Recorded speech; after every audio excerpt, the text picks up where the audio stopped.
तो आज हम पढ़ने वाले हैं हायर परचेज सिस्टम। ये बहुत ही इंपॉर्टेंट चैप्टर है और एग्ज़ाम में इससे क्वेश्चंस आते ही हैं। ठीक है, तो आज हम पढ़ेंगे हायर परचेज सिस्टम और जानेंगे कि हायर परचेज सिस्टम होता क्या है, साथ ही साथ इसके कुछ इंपॉर्टेंट फीचर्स या यूँ कहूँ कि हम इसके कुछ पॉइंट्स के बारे में डिस्कस करेंगे और साथ ही साथ हम कुछ टर्म्स भी देखेंगे जो हम लोग आगे जो प्रैक्टिकल क्वेश्चन जो हम लोग बनाएंगे उसमें हेल्प करेंगे वो सब। ठीक है, तो सबसे पहले हम जानते हैं कि हायर परचेज सिस्टम होता क्या है। हायर परचेज सिस्टम जो है, इसमें एक होता है बायर, दूसरा होता है सेलर। ठीक है, इन दोनों के बीच में ट्रांजैक्शन होता है किसी भी सामान का। Usually hire purchase system fixed assets पे लगता है। ठीक है, तो बायर परचेज करता है सेलर से। तो सपोज़ कि कोई भी एक सामान खरीदा, जैसे मैं यहाँ एग्जांपल ले लेता हूँ एक मशीन का। ठीक है, ये एक मशीन खरीदा बायर ने सेलर से। ठीक है, तो जब इसने खरीदा तो ये मशीन तुरंत ही बायर के पास आ जाता है, यानी कि बायर उस मशीन को यूज़ कर सकता है। ठीक है, और इसमें परचेज का जो तरीका होगा वो होगा इंस्टॉलमेंट में, यानी कि जो बायर जो है सेलर को पेमेंट करेगा वो इंस्टॉलमेंट में पेमेंट करेगा। ठीक है, आप यहाँ नाम से भी देख सकते हैं कि एक है हायर और दूसरा है परचेज। ठीक है, हायर करते हुए परचेज करना, इसका सिंपल सा टर्म है। क्या है? हायर करते हुए परचेज करना, जो अभी हम यहाँ देखेंगे। बायर ने क्या किया, बायर ने सेलर से वो सामान खरीदा। इस केस में जो मैंने एग्जांपल लिया मशीन का, तो बायर ने सेलर से मशीन खरीदा। At the time of purchase machine जो है वो बायर के पास आ जाता है और बायर उस मशीन को यूज़ कर सकता है।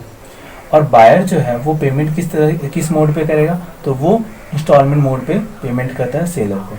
ठीक है, अब यहाँ पर देखने वाली बात ये है कि जो ऑनरशिप जो है, ऑनरशिप जिसको हम क्या कहते हैं, स्वामित्व भी कहते हैं, इसको हम कहते हैं स्वामित्व। राइटिंग उतनी खास नहीं है, होप्स कि आपको समझ में आए। तो ऑनरशिप जो है इसमें क्या होता है कि सेलर के पास ही रहता है। ठीक है, कब तक रहता है? टिल लास्ट इंस्टॉलमेंट, यानी कि बायर जो इंस्टॉलमेंट में पे तो कर रहा है, मशीन को यूज़ भी कर रहा है, लेकिन अगर हम बात करें ऑनरशिप का तो अभी भी इसका ऑनर कौन है? सेलर ही है, तब तक जब तक कि लास्ट इंस्टॉलमेंट मेरा पे नहीं हो जाता है। जैसे ही लास्ट इंस्टॉलमेंट पेमेंट हो जाता है तो उसके बाद से ऑनरशिप जो है वो बायर को मिल जाता है। ठीक है, आफ्टर लास्ट इंस्टॉलमेंट। ठीक है, तो बायर जब लास्ट इंस्टॉलमेंट जब पे कर देता है सेलर को तो ऑनरशिप जो है वो बायर के पास आ जाता है। ठीक है, तो ये है हायर परचेज। इसमें एक और एक चीज़ ध्यान देने वाली बात है कि अगर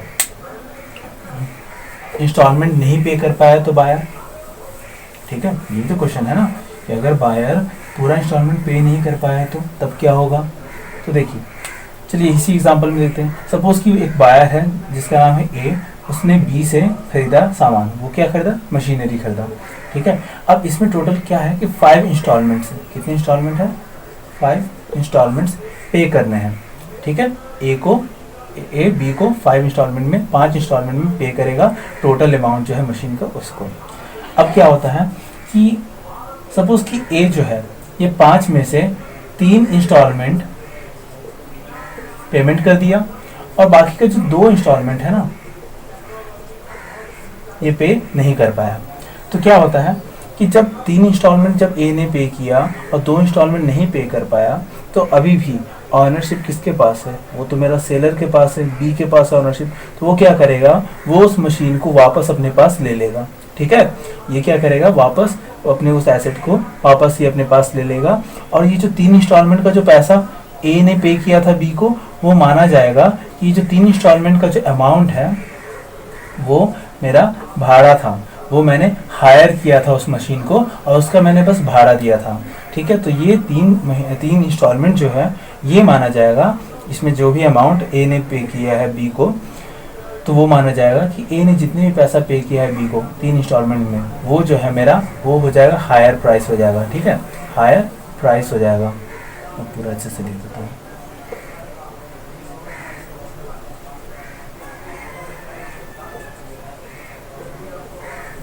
ठीक है, मैंने वो क्या किया था, हायर प्राइस था वो मैंने यानी कि भाड़े के रूप में मैंने उस मशीन को यूज़ किया और तब तक का मैंने भाड़ा दिया था। ठीक है, तो ये वो माना जाएगा। तो बस यही था मेरा हायर परचेज सिस्टम। ठीक है, अब हम डिस्कस करेंगे इसके कुछ इंपॉर्टेंट की फीचर्स के बारे में।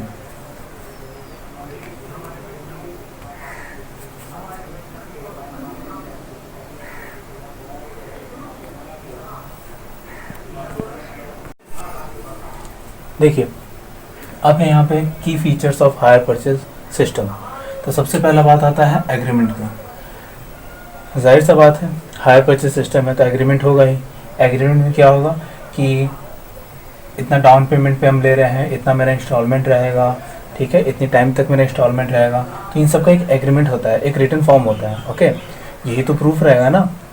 मान लीजिए कि एक बायर है एक सेलर है, उन दोनों में इस तरह से हायर परचेज सिस्टम चलो चलाया गया और उसमें एग्रीमेंट नहीं रहा, तो कल को चलकर, ठीक है, कल चलकर मान लो कि बायर अगर कुछ क्लेम करता है या सेलर कुछ अगर क्लेम करता है तो ये दिक्कत वाली बात आ जाएगी। तो इसलिए दोनों हितों की रक्षा करने के लिए एग्रीमेंट इन दोनों के बीच में होता है, ठीक है, ताकि आगे चलकर कोई डिस्प्यूट ना हो। नेक्स्ट इसमें है तो एग्रीमेंट एकदम ज़रूरी है हायर परचेज सिस्टम में।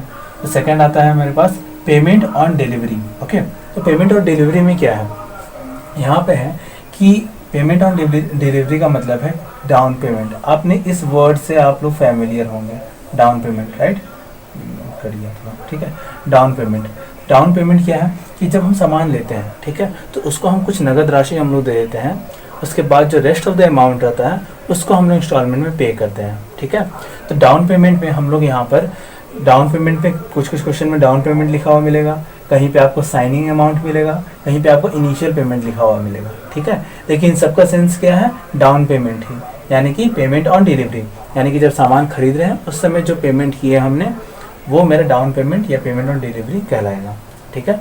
नेक्स्ट आता है हमारे पास हायर परचेज प्राइस। देखिए यहाँ पे एक चीज़ ध्यान देने वाला है कि हालांकि ऐसे सभी चीज़ें ध्यान देने वाली हैं।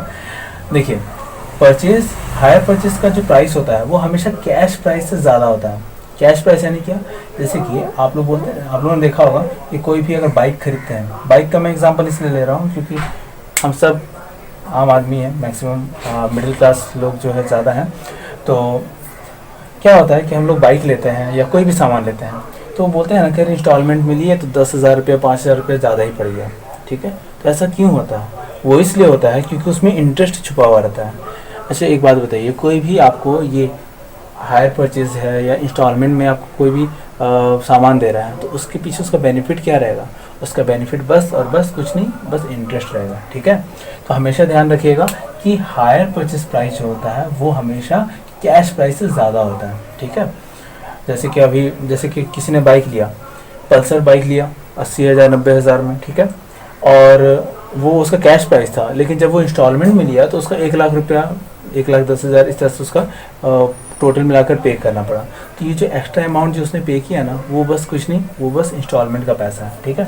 तो हायर परचेज प्राइस जो है वो इक्वल होता है किसके, cash price plus interest. Okay चलिए नेक्स्ट हम लोग देखते हैं, ये तीनों हो गया। नेक्स्ट है क्रेडिट सेल ऑफ गुड्स। अब क्रेडिट सेल ऑफ गुड्स होता क्या है, तो देखिए अगर आप हायर परचेज सिस्टम है, आप उससे उधारी सामान खरीद रहे हो तभी ना हो रहा है, या उधारी सामान जो बेच रहा है उस तभी तो उस पर मेरा हम इंस्टॉलमेंट पे वो सामान ले रहे हैं, ठीक है।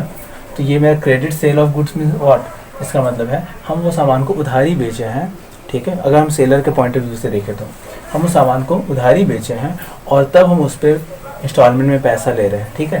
तो ये चीज़ होना चाहिए कि क्रेडिट सेल ऑफ गुड।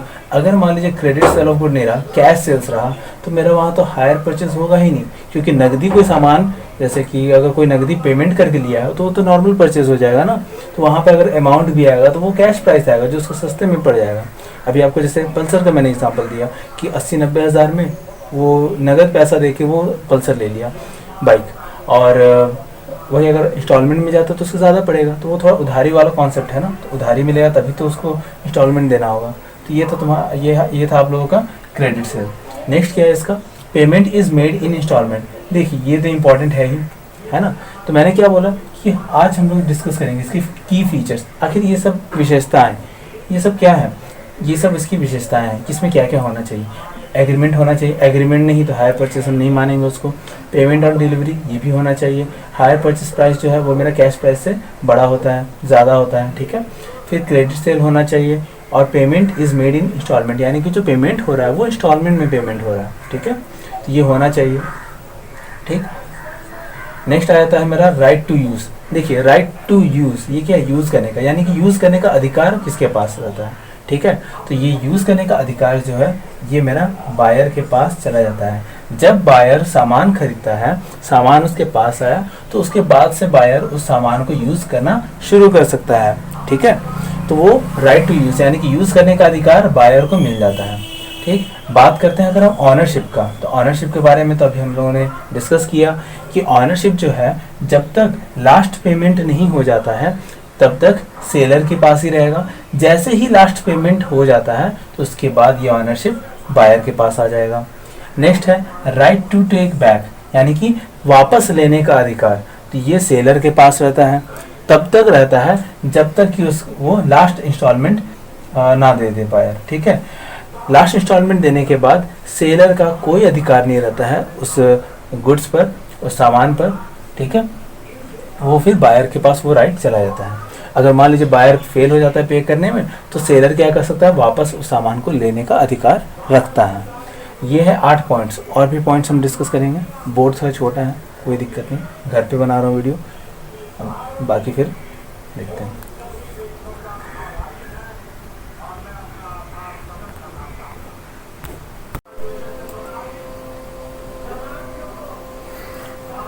देखिए नेक्स्ट क्या है इसमें, वो है four feature of instalment. Four feature of instalment, इसके बारे में हम लोगों ने बात किया था पहले भी, चलिए दोबारा देख लेते हैं। फोर फीचर ऑफ इंस्टॉलमेंट यानी कि बायर ने सेलर को जो भी अमाउंट इंस्टॉलमेंट में दिया, ठीक है, और सपोज कि कुछ इंस्टॉलमेंट वो नहीं दे पाया, तो इस केस में उसने जितने भी पैसे पे किए हैं एज ए इंस्टॉलमेंट, तो उसका फोर फीचर हो जाएगा। ठीक है, जैसे मान लीजिए कि एक एसेट है जिसमें बायर ने सेलर से खरीदा और उसको टोटल 5 इंस्टॉलमेंट में पे करने थे। ठीक है, 5 इंस्टॉलमेंट में उसको पे करने थे, जिसमें से उसने 3 इंस्टॉलमेंट तो दे दिया, लेकिन 2 इंस्टॉलमेंट वो नहीं दे पाया। ठीक, तो यहाँ पे क्या होता है कि जो 3 इंस्टॉलमेंट उसने दे दिया उसका फोर फीचर हो जाएगा कि क्या चीज़, क्या लिखकर, एज अ फेयर और hire price of using goods. Okay, यानी कि इसको, ये जो 3 इंस्टॉलमेंट जो उसने दिया है, इसको माना जाएगा कि उसने जो पैसे दिए हैं वो उस गुड्स को यूज करने का भाड़ा दिया है। ठीक है, ये माना जाएगा और उसका फोर फीचर हो जाएगा, उस इंस्टॉलमेंट वाले अमाउंट का फोर फीचर हो जाएगा। ठीक है, और जो ऑनर है वो वापस अपने उस गुड्स को वापस अपने पास ले लेगा। ठीक है, नेक्स्ट क्या है, to realise money from guarantor. देखिए इसमें क्या है कि ऑनर के पास एक अधिकार रहता है। देखिए गारंटर कौन होता है, जो आप देखते हैं कि लोन लेते हैं तो बैंक वाले बोलते हैं कि कोई गारंटर चाहिए। गारंटर होते कौन है, जो ये दावा करते हैं कि हाँ इस आदमी की गारंटी मैं लेता हूँ, ये अगर पेमेंट नहीं कर पाया लोन का तो फिर गारंटर के रूप में मैं खड़ा हूँ, मुझसे आप वसूल कर सकते हैं। यानी कि अगर इस हायर परचेज सिस्टम में अगर बायर कोई केस किसी परिस्थिति के कारण उसने परचेज पूरा अमाउंट पे नहीं कर पाया, तो उस केस में जो सेलर है वो फिर गारंटर को पकड़ेगा, गारंटर से वो वसूली करेगा। ठीक है, नेक्स्ट आता है रिस्पॉन्सिबिलिटी टू रिपेयर। देखिए रिपेयर कराने का रिस्पॉन्सिबिलिटी किसको हो जाता है, तो हायर परचेज सिस्टम में रिस्पॉन्सिबिलिटी टू रिपेयर यानी कि रिपेयर कराने का जो रिस्पॉन्सिबिलिटी है ये ऑनर का, ये सेलर का रहता है। ठीक है, सपोज कि जैसे कि एक बायर है, उसने सेलर से कोई सामान खरीदा और वो उसको यूज़ कर रहा है, वो भी सही सलामत रखे हुए उसको यूज़ कर रहा है, लेकिन फिर भी कोई अगर ख़राबी आती है या फिर कुछ अगर उसमें प्रॉब्लम होता है, तो ख़राबी आती है या फिर कुछ टूट फूट जाता है, तो उसका रिपेयर करवाने का जिम्मा किसको रहेगा, तो ये जो जिम्मा रहेगा ये सेलर को रहता है। किसको रहता है, सेलर को रहता है। ठीक है, यहाँ मैं सेलर ठीक से लिख देता हूँ।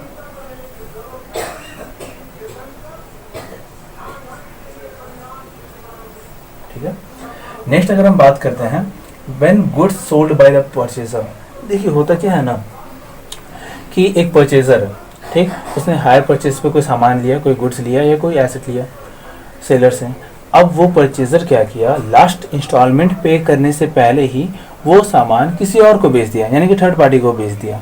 ठीक, तो इस केस में क्या होता है, क्या हम कह सकते हैं कि ऑनरशिप अब थर्ड पार्टी के पास आ गया, तो इसका आंसर होगा नहीं। देखिए इसमें क्या होता है कि परचेजर माना कि अगर उसने लास्ट इंस्टॉलमेंट के पहले उसने बेच दिया वो सामान किसी और थर्ड पार्टी को, किसी तीसरे आदमी को, तो उस केस में ऑनरशिप अभी भी उस सेलर के पास है जिससे इस परचेजर ने सामान खरीदा था। ठीक है, और लास्ट इंस्टॉलमेंट जब तक नहीं होता है तब तक ऑनरशिप इसके पास नहीं आएगा और इससे फिर जो थर्ड पार्टी जिसको इसने बेचा है उसके पास नहीं जाएगा। ठीक है, और हाँ अगर उस सामान को सही तरह से यूज़ करना। अब देखो ये थर्ड पर्सन को बेच दिया है, तो अगर उसको अगर कोई दिक्कत आता है वहाँ उस मशीन में, उस सामान में, तो उसको ठीक कराने का रिस्पॉन्सिबिलिटी फिर परचेज़र का होगा। ठीक है, इस केस में वो सेलर, ये सेलर, उसको जिम्मा, इसके पास वो जिम्मा नहीं है उसको ठीक कराने का। क्यों? क्योंकि उसको तो अब परचेज़र ने उससे बेच दिया है ना, तो अब इसके ऊपर जिम्मा रहेगा कि उसको सही सलामत रखे। ठीक है, तो ये था इसके की फीचर्स।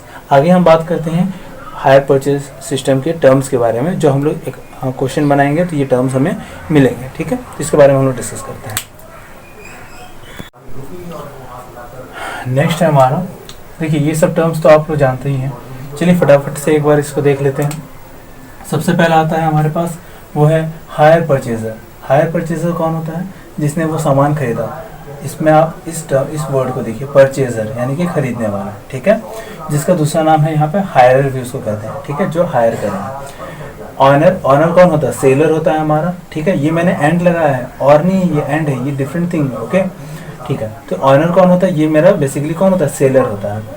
नेक्स्ट आता है हायर परचेज एग्रीमेंट। देखिए इस एग्रीमेंट के बारे में हम लोगों ने अभी चर्चा किया था, डिस्कस किया था कि ये एग्रीमेंट ही है जिसमें सारा चीज़ लिखा रहता है कि कितने का प्राइस, कितने प्राइस है एसेट का, उस गुड्स का, कितना डाउन पेमेंट हो रहा है, कितना इंस्टॉलमेंट है, कितने टाइम तक के लिए है, ये सारी चीज़ में लिखा रहता है। ठीक है, नेक्स्ट है मेरा कैश प्राइस। देखिए कैश प्राइस क्या होता है? इसको हम कहते हैं नगदी कीमत इसका। ठीक है, कोई भी सामान है उसका कैश प्राइस है, यानी कि अगर आप नगद देकर उस सामान को खरीद रहे हैं तो आपको कम पड़ेगा। लेकिन आप जब हायर परचेज प्राइस पे आप लेते हैं, यानी कि हायर परचेज में लेते हैं, जब आप हायर परचेज सिस्टम में लेते हैं तो वही प्राइस में आपका हायर परचेज प्राइस हो जाता है, जहाँ पर कैश प्राइस के साथ साथ इंटरेस्ट जुड़ा हुआ रहता है, वही मेरा हायर परचेज प्राइस कहलाता है। ठीक है, इन दोनों के बारे में हम लोगों ने डिस्कस कर लिया है। कैश प्राइस जो आपका नगदी आप सामान ले रहे हैं तो उसका जो दाम रहता है वो। हायर परचेज प्राइस जो आप इंस्टॉलमेंट में जो आप सामान ले रहे हैं तो उसमें जो इंटरेस्ट जुड़ा हुआ रहता है उस प्राइस में, कैश प्राइस में, तो आपका ये बन जाता है हायर परचेज प्राइस। ओके, ये था। नेक्स्ट है आपका इनिशियल पेमेंट। ये भी हम लोगों ने देख चुका है कि इनिशियल पेमेंट का दूसरा नाम है वो है डाउन पेमेंट। ठीक है, तो इनिशियल पेमेंट कहीं लिखा रहेगा, कहीं पे डाउन पेमेंट, तो आपको घबराना नहीं है, वो आपका डाउन पेमेंट से ही है रिलेटेड। ओके, वो आपका इनिशियल पेमेंट कहलाता है। नेक्स्ट है आपका नेट कैश प्राइस। देखिए नेट कैश प्राइस हम कैसे निकालते हैं? ये होता क्या है कि नेट आपका कैश प्राइस कितना है। तो देखिए आपका जैसे कि आपने कोई सामान खरीदा, उसका जो कैश प्राइस जो दिखा रहा है उसमें आपने उसमें से माइनस करेंगे डिपॉजिट अमाउंट। डिपॉजिट अमाउंट क्या होता है कि अगर कोई आपका अमाउंट है, डिपॉजिट अमाउंट है, उसमें उसको हम लेस कर देंगे तो मेरे पास वो आ जाएगा नेट कैश प्राइस। नेक्स्ट आ जाता है मेरे पास टोटल इंटरेस्ट। ओके, ये भी हो गया टोटल इंटरेस्ट। ये क्या है? तो देखिए हायर परचेज सिस्टम में हमने टोटल कितना इंटरेस्ट पे किया। ठीक है, तो वो निकालने के लिए एक सिंपल सा फॉर्मूला कह दीजिए आप, हायर परचेज प्राइस में से आप कैश प्राइस माइनस कीजिएगा तो आपको पता चल जाएगा कि कितने का है। जैसे कि अभी आपको मैंने एग्जांपल दिया था कि पल्सर बाइक है, 90,000 उसका कैश प्राइस है, लेकिन जब उसको इंस्टॉलमेंट में लिए तो 1,10,000 का पड़ा। ठीक, तो मेरा इंटरेस्ट कितने का लगा, तो आप उसके बीच का इंटरेस्ट जो डिफरेंस है वो आप अपना इंटरेस्ट निकाल लीजिए। ठीक है, ये होता है। तो ये और भी टर्म्स इसमें एक लास्ट आपका बच जा रहा है जो है आपका इंटरेस्ट का। ठीक है, अभी हम बताते हैं। देखिए इसमें और एक चीज़ आता है जिसको हम कहेंगे स्टैट्यूटरी चार्जेस। स्टैट्यूटरी चार्जेस क्या होता है? तो ये आपका सेक्शन 7 कहता है।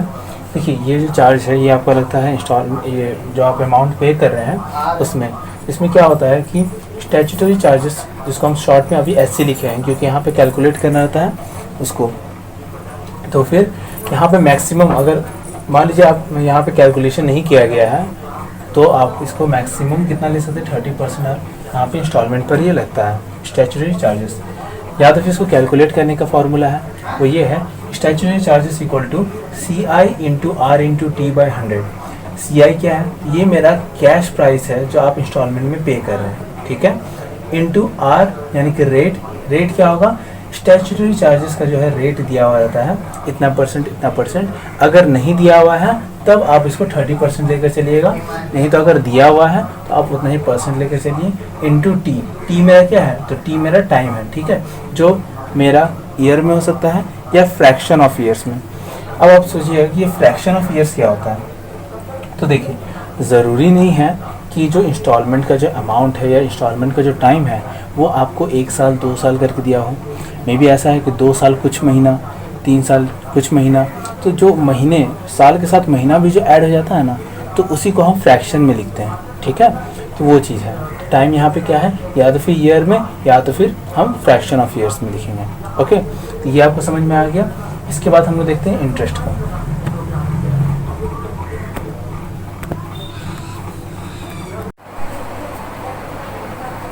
अब ज़रा ध्यान देने वाली बात है कि जो इंटरेस्ट होता है, ठीक है, जो इंटरेस्ट हम लोग कैलकुलेट करते हैं उस समय हम लोग कुछ ध्यान रखने वाली बातें हैं। जैसे कि एक होता है प्रिंसिपल, ठीक है।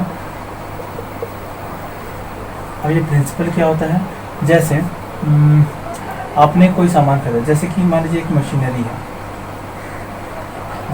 है, ठीक। अब इसका जो प्राइस है, इसका जो कैश प्राइस है, सपोज वो है 80,000, 80,000, ठीक है। और इसका जो हायर परचेज प्राइस है, वो आपको पड़ जाता है 90,000, ठीक है।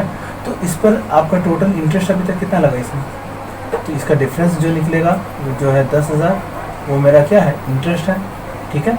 अब देखिए यहाँ प्रिंसिपल क्या है, प्रिंसिपल जो है जैसे कि वो मशीनरी 80,000 में वो लिया गया, ठीक है, तो उसका प्रिंसिपल हो गया चलिए 80,000, ठीक। अब जो पहला इंस्टॉलमेंट जो इस पर पे होगा, ठीक है, मान लीजिए कि इसमें एक मैं आपको एक एग्जांपल के थ्रू बता रहा हूँ, ठीक है।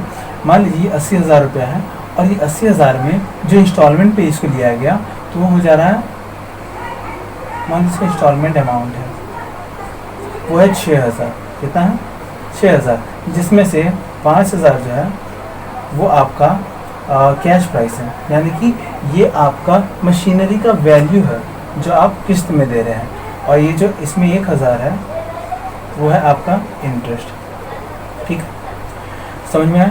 तो ये 5,000 जो है वो मेरा कैश प्राइस है जो मशीन के वैल्यू में से डिडक्ट होगा, और ये जो 1,000 रुपये है ये मेरा इंटरेस्ट है। ध्यान दीजिएगा कि जो प्रिंसिपल है, मान लीजिए फर्स्ट टाइम जो आप इंटरेस्ट पे कर रहे हैं तो उसका जो इंस्टॉलमेंट पे कर रहे हैं, तो इंस्टॉलमेंट का जो अमाउंट है 6,000, उसमें से 5,000 जो है जो आपका कैश प्राइस है वो आप इसमें से लेस कीजिएगा, 5,000 इसमें से लेस हुआ, नेक्स्ट क्या आएगा 75,000। तो नेक्स्ट जो आपका इंटरेस्ट कैलकुलेट होगा वो 75,000 पर कैलकुलेट होगा, ना कि 80,000 पर, ठीक है।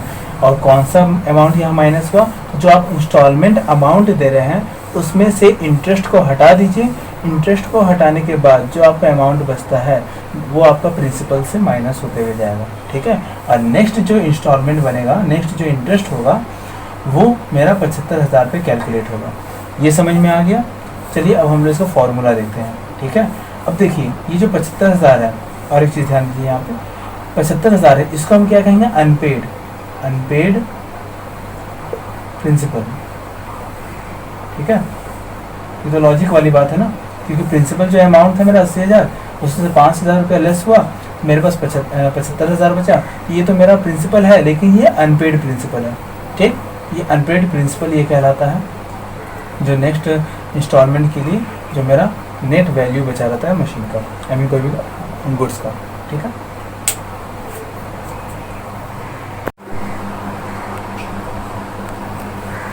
देखिए इंटरेस्ट निकालने का फॉर्मूला है unpaid principal into rate into time by 100, ठीक है। इसमें क्या करना है कि अगर आप 1 साल 2 साल 3 साल जितने साल के लिए भी आप इंटरेस्ट अगर निकाल रहे हैं तो उसके लिए आपको यहाँ पे टाइम चाहिए, ठीक है। यहाँ पे टाइम भी हो सकता है या फिर फ्रैक्शन ऑफ टाइम हो सकता है, जैसे कि 1.5 साल 2 साल है तो उस ईयर को हम लोग फ्रैक्शन में लिखते हैं, ठीक है। नेक्स्ट क्या है हमारे पास, वो है एनुअल इंटरेस्ट। एनुअल इंटरेस्ट में क्या है कि अनपेड प्रिंसिपल, देखिए अभी हम लोगों ने बात किया था अनपेड प्रिंसिपल किसे कहते हैं। और अगर आप जैसे कैलकुलेट कर रहे हैं फर्स्ट इंटरेस्ट, अगर आप कैलकुलेट कर रहे हैं फर्स्ट इंस्टॉलमेंट का, तो आप प्रिंसिपल माइनस डाउन पेमेंट निकालते हैं और तब मेरे पास आता है अनपेड प्रिंसिपल, ठीक है। यूपी में लिख दे रहा हूँ। अगर डाउन पेमेंट नहीं किया है तो पूरा प्रिंसिपल ही मेरा अनपेड प्रिंसिपल माना जाएगा। हाफ ईयरली के लिए 6/12 से मल्टीप्लाई कर देंगे और क्वार्टरली के लिए 3/12 से। एनुअल इंटरेस्ट में हम टाइम नहीं लगाएंगे, वाई, देखिए यहाँ पे भी टाइम नहीं लगाएं क्योंकि क्वेश्चन में मेरा जो भी परसेंटेज दिया रहता है जैसे 10% पर एनम, यानी कि वो एनम वाइज दिया रहता है, इसलिए हम यहाँ पे टाइम नहीं लगाएंगे। वो साल भर का ही परसेंटेज दे रहा था, उतना ही परसेंट हम निकाल देंगे। तो यही था आज का मेरा फंडामेंटल वीडियो, और नेक्स्ट हम लोग वीडियो में हम लोग इसके प्रैक्टिकल क्वेश्चंस करेंगे। तब तक के लिए थैंक्स एंड जय हिंद।